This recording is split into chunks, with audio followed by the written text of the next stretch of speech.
Assalamu alaikum wa rahmatullahi wa barakatuh, mes frérots, j'espère que vous allez bien, j'espère que vous êtes au top du top, les frères. Nous ici, en Algérie, on est bien, les frères, alhamdoulilah, on est dans une grande normale, mes frérots. Qu'Allah le maître des mondes nous guide et qu'Allah le tout-puissant m'éloigne de l'ostentation et de la médisance. Par contre, j'ai beaucoup de péchés, donc s'il y a des frères qui veulent me filer des hasanat, il n'y a aucun problème. Mais moi, Inch'Allah, je vais faire partie des musulmans qui n'auront pas à répondre de la médisance au Yom Qiyamah. Quand j'ai fait la hijra, mes frères et mes sœurs, je n'avais pas réfléchi au sujet de la voiture. En fait, j'avais absolument pas les moyens d'en acheter une. Et je pensais que je pouvais faire les allers-retours en Tunisie.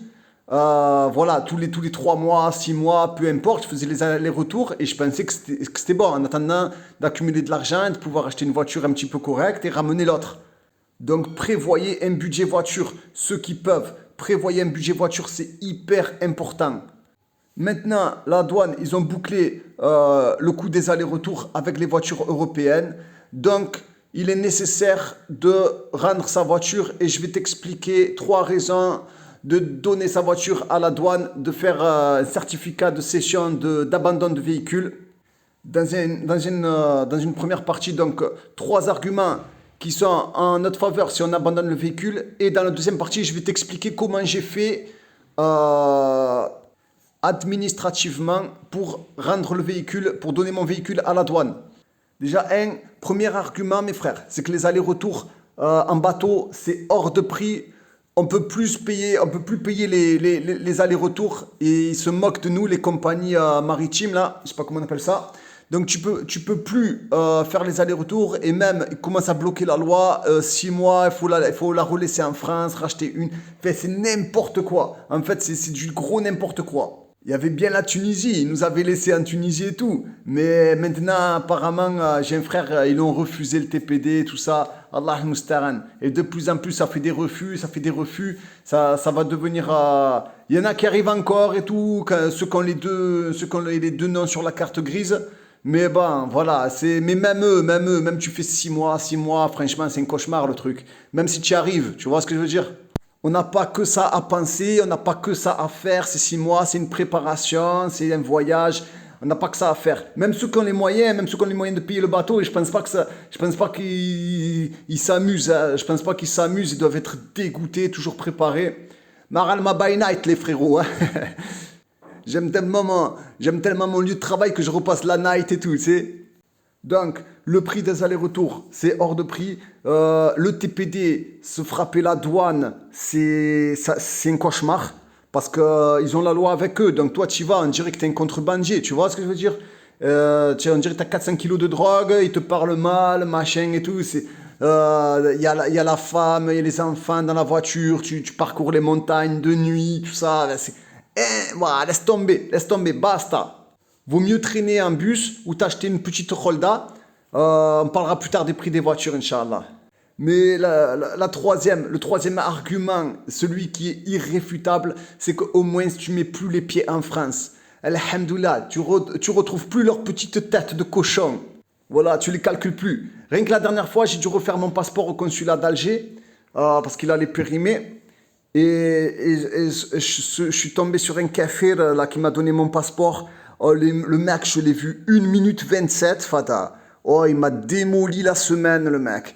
Mal poli, plein de haine dans le regard et tout. Qu'est-ce que c'est que ce peuple? Moi, je me suis dit, bon, on est deux Français, on est à l'étranger, peut-être lui, ça fait longtemps qu'il est là, moi, ça fait longtemps que je suis là. On va avoir une conversation, tu vois. Même si les koufars, il y a des koufars qui ont de la conversation. Un petit peu, hein, un petit peu. Il y en a qui sont... Je demandais pas qu'il m'invite à son mariage non plus, tu vois. Mais je pensais qu'on allait avoir une conversation comme ça. Et moi, j'arrive tout pimpant, gentil, tatati. Ah, il me regardait même pas bonjour, même pas au revoir, mal poli. Allah musta'an. Ah, il m'a dégoûté. Ah, je peux plus me les encaisser. C'est un peuple, mais ils sont pleins d'arrière-pensées. Ils me dégoûtent. Donc voilà, on les retrouve plus, sauf quand on doit refaire nos papiers au consulat d'Alger. Ben voilà, ils sont dégoûtés, nous aussi on est dégoûtés.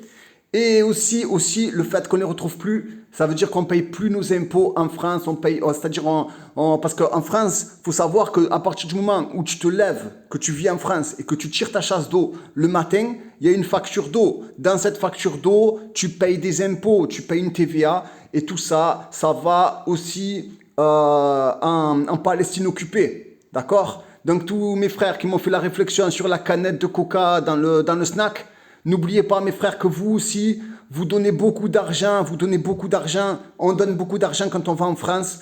On donne beaucoup d'argent aux Juifs, les frères. Donc, on coupe court avec les Juifs. Qu'Allah Azza wa Jal anéantisse l'armée des Juifs en Palestine. Qu'Allah nous donne la victoire, même sans combat, avec le vent, avec la pluie, peu importe. Qu'Allah Azza wa Jal nous, la hawla wa la quwwata illa billah. Qu'Allah Azza wa Jal, le maître des mondes, nous donne la victoire sur ce peuple injuste, qui les dégage définitivement. Eux et tous leurs potes, qu'Allah Azza wa Jal extermine l'armée des Juifs et tous leurs copains, tous ceux qui leur tiennent la main. Allah al-Musta'an, ils sont en train de tuer tout le monde. Ils tuent les femmes, les enfants, c'est des monstres. Et nous, et en France, des Guindiriens et tout. L'autre, il veut même pas reconnaître que c'est un génocide. Il les tue, il les prend, il les tue, il reste plus personne et tout ça. Et ils ont tué tout le monde. Bientôt, ils vont tuer tout le monde. Il reste presque plus rien et tout. Subhanallah. Même nous, quand, soi-disant, ils avaient fait ça à la Shoah, ben, même nous, les musulmans, disaient, ah, mais Hitler, tu es un cinglé, quoi, tu es un fou, quoi. Nous, on disait, mais c'est un fada, Hitler, quoi, qu'est-ce qu'il a? C'est mongolien à faire comme ça, tuer les enfants et tout. Même nous, alors que c'était des juifs et tout, soi-disant, c'est l'histoire qu'on nous a appris par les juifs, bien sûr. Mais même nous en tant que musulmans, on disait, non, mais complètement cinglé, le mec, il va gazer des juifs, il va mettre dans les chambres à gaz. Soi-disant, chambre à gaz, parce qu'on sait que c'est pas vrai. Mais voilà, nous, on est conscients. Mais, subhanallah, là, il n'y a plus des gains qui disent rien. C'est des monstres et tout. Subhanallah, ils tuent les enfants et des gains qui disent rien. Petite parenthèse, ça ne concerne pas ça, la vidéo. Je reviens, hors sujet, désolé. Désolé, je reviens mes moutons. Donc, mes frérots, essayez de commencer à acheter, si vous pouvez, une petite voiture. Je sais qu'elles sont très chères. Les petites voitures, donc la première, elle commence à 40 millions. 40 millions, c'est une 4L. C'est une 4L. Ouais, je sais les frères, il y a des gains qui vont vouloir rouler en 4L, mais je vous le dis comme ça, je vous explique. Voilà, la première c'est une 4L, après ça commence à 40 millions, 50 millions. C'est ça, c'est la base des prix pour les voitures. Ça fait un peu moins de 2000 euros, tu peux en avoir une petite. Après, il faut savoir que tu as des réparations à faire. Si tu en achètes une à 50 millions, quoi, tu vas avoir certainement les bougies à refaire, les pneus, les phares, je sais moi. Le starter, le démarreur, la batterie, enfin il y a il y a des trucs que tu peux faire toi, mais il y a des trucs c'est un peu compliqué, donc il faut prévoir du temps pour la faire réparer. Ça c'est pour ceux qui ont les petits budgets. Après quand tu montes à 80 millions, soit 800 000 dinars, ceux qui peuvent, il y a les pots de yaourt, la Athos, elle démarre à 80, c'est des années 2010 je crois, des trucs comme ça, 2008, donc ça va, mais bah elles sont petites quoi, elles sont microscopiques. Il y a aussi comment ça s'appelle, les Marucci. Ouais, je crois que c'est ça. C'est le diminutif de Maserati, c'est Marucci. Ils ont sorti les Marucci, tu sais. Et voilà, donc qu'Allah le Tout-Puissant vous facilite, sinon le bus. En tout cas, voilà, les allers-retours, les frères, c'est plus pour nous. On se concentre sur notre hijra, les frères. Donc, moi, tout pimpant, deuxième partie, je t'explique comment j'ai cédé ma voiture. Je suis allé au port d'Alger. Et au port d'Alger, donc bon, quand tu vas au port d'Alger, il faut savoir que c'est 1 heure de bouchon minimum. Donc j'ai attendu, ils m'ont dit, on ne fait plus les cessions de véhicules, on ne fait plus les abandons de véhicules. Il faut aller dans les douanes à Boumerdes, Sidi Moussa, Blida, on a cité pas mal des douanes, il y en a pas mal de douanes qui font ça, regardez bien, moi je suis allé du coup à Blida.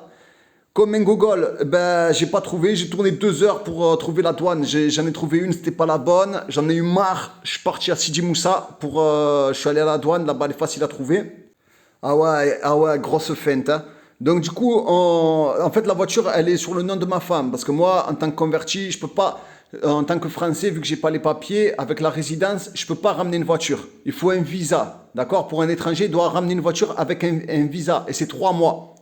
Donc, elle est le nom de ma femme. Donc, elle va voir le receveur. Le receveur, il lui dit, reviens me voir dans 15 jours, quelque chose comme ça. On revient le voir. Il lui dit, arrêter la voiture, donner la voiture. Tu vois, il dit, ben, tiens, prends ce numéro, appelle l'expert. Donc imagine, 15 jours, frère. 15 jours pour avoir un numéro de téléphone. Ça, c'est ceux qui ne connaissent pas l'administration algérienne, vous allez vous arracher les cheveux, hein. Donc nous, on appelle l'expert et tout. Il me dit, ouais, ben viens demain, je te fais les photos. On prend un rendez-vous. Il me fait les photos le lendemain de la voiture, à savoir 2 photos du châssis, des 2 numéros de châssis et la carte police. On a tous une carte police dans la voiture, plus la photo de la voiture, voir comment elle est, etc. Mes frérots, un conseil pour tous les petits malins, qui disent, ouais, essaye déshabille la voiture, habille-la avec un autre, tu vends les petites pièces, tatati. Il faut savoir que c'est des experts à la douane, les frères. Il faut savoir que vous avez affaire à des experts. Et moi, je leur ai demandé, ils m'ont dit, la majorité de notre public, c'est des escrocs. C'est-à-dire que les escrocs, il y a des frères, des frères, ils sont des escrocs, ils viennent à la douane, ils maquillent les voitures, et au culot, hein, ils y vont et tout. Et le douanier, il le voit arriver, ils savent que c'est un escroc, lui, il sait que c'est un escroc. Ah, c'est un truc de fou. Les mecs, ils vont au culot, tu vois. Et donc, des fois, ils ouvrent des dossiers judiciaires, mais voilà, ils font des trucs, maintenant, je pense qu'ils sont assez forts, ils font des habillages assez subtils pour que ça passe. Donc ne vous y risquez pas, tout le monde va vous dire déshabille ta voiture, vous allez vous faire cramer les frères. Les douaniers, c'est pas moi, hein, c'est pas un petit schtroumpf qui arrive qui comprend rien à la vie, c'est des douaniers les frérots. Donc je fais les photos, faut savoir que c'est 15 000 dinars. Le lendemain, je reviens avec un dossier. Donc moi, le mec, j'amène ma voiture à Baraki pour la laisser au dépôt de la douane. Bien sûr, il n'était pas là, l'expert. Donc du coup, qu'est-ce que je fais? Je dis, bah, moi je vais aller à Sidi Moussa. Je ramène le dossier au receveur. Il valide le dossier de ma femme. Entre parenthèses, Allah il n'a même pas regardé le visage de ma femme, hein. Du coup, il valide la demande de ma femme. Il lit même pas, il valide, il me dit, allez, va donner ta voiture à l'expert. Je dis, mais l'expert, il n'est pas là, est-ce que machin? Il dit, non, donne quand même ta voiture à Baraki, va la ramener là-bas. Tu ne peux pas laisser ta voiture à la douane à Sidi Moussa, il faut que tu l'amènes dans le dépôt de la douane. Je retourne à Baraki. J'attends 15 000 ans l'expert parce qu'en fait il était dans un des bureaux à Sidi Moussa, donc je l'attends toute la journée. Il reprend des photos, bon, trop gentil le frère, Allah Ibalak, il reprend des photos, il me valide le dossier, tu reprends le dossier, tu le ramènes au receveur, comme quoi l'expert il a validé. Le receveur, il nous boucle le dossier, il nous remet un document. Attends, je vais te le lire le document, Inch'Allah, 2 secondes. Donc c'est un acte d'abandon, hein.